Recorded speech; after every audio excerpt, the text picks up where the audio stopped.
ইয়াবাসহ আটকের পর ২০২০ সালে কারাগারে পরিচয় হয় চক্রের ৩ সদস্যের। সেখানে বসে পার্শ্ববর্তী দেশ থেকে অস্ত্র চোরাচালানের পরিকল্পনা করা হয়। মঙ্গলবার পিএমখালী ও পরে কলাতলীর মেরিট ইকো রিসোর্ট থেকে এই চক্রের জাফর সাদেক রাজু ও হুমায়ুনকে আটক করে র্যাব। তাদের কাছ থেকে চালানের অস্ত্র উদ্ধার করা হয়।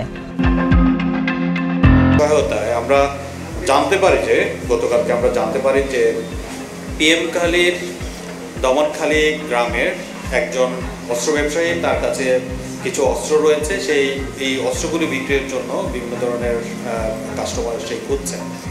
সেই তথ্যের ভিত্তিতে আমরা দাউনখালীর হুমায়ুন কবির নামক একজন ব্যক্তি অস্ত্র ব্যবসায়ী, তার বাড়িতে আমরা অভিযান পরিচালনা করে আমরা তার শয়নকক্ষের খাটের তোষকের নিচ থেকে লোডেড অবস্থায় একটি বিদেশি পিস্তল, 2টি অ্যামুনিশন সহ উদ্ধার করতে আমরা সক্ষম করি।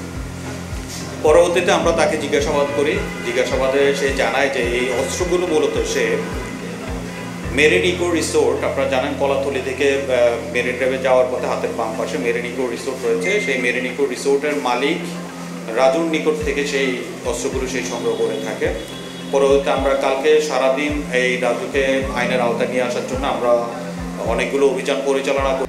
বুধবার সকালে র্যাবের সহকারী পুলিশ সুপার জামিলুল হক সংবাদ সম্মেলন করে জানান, আটক 2 জন সহ সিন্ডিকেটের সদস্যরা পাশের দেশ থেকে অস্ত্র এনে দেশের নানা জায়গায় সরবরাহ করে এবং ডিস্ট্রিবিউশন চ্যানেলটা কি তাদেরকে জিজ্ঞাসাবাদ করে আমরা নিবিড়ভাবে তারা জানায় যে এই অস্ত্রগুলো মূলত খাগড়াছড়ির সীমান্ত দিয়ে পার্শ্ববর্তী দেশ থেকে বাংলাদেশে অনুপ্রবেশ করে এবং পরবর্তীতে খাগড়াছড়ির যে স্থানীয় কিছু অবৈধ অস্ত্র ব্যবসায়ী রয়েছে, তারা তাদের এজেন্টের মাধ্যমে এই অস্ত্রগুলো বাংলাদেশের বিভিন্ন অঞ্চলে ছড়িয়ে দেওয়া হয় এবং তারা জানায় যে এই এজেন্টরা ওইখানকার চোরাকারবারি যারা রয়েছে অস্ত্র ব্যবসার সাথে জড়িত, তারা 80 থেকে 90 হাজার টাকা দামে এই বিদেশি পিস্তলগুলো তারা তাদের এজেন্টের নিকট বিক্রি করে থাকে। এই এজেন্টরা তারা বাংলাদেশের বিভিন্ন অঞ্চলে কক্সবাজার, চট্টগ্রাম সহ এই জায়গাগুলোতে তারা পরবর্তীতে প্রান্তিক লেভেলে 1.5 থেকে 2 লক্ষ টাকা দামে এই অস্ত্র। এর আগেও গ্রেফতারকৃত আসামিদের বিরুদ্ধে মাদক ও অস্ত্র আইনে একাধিক মামলা রয়েছে বলে জানান র্যাবের এই কর্মকর্তা।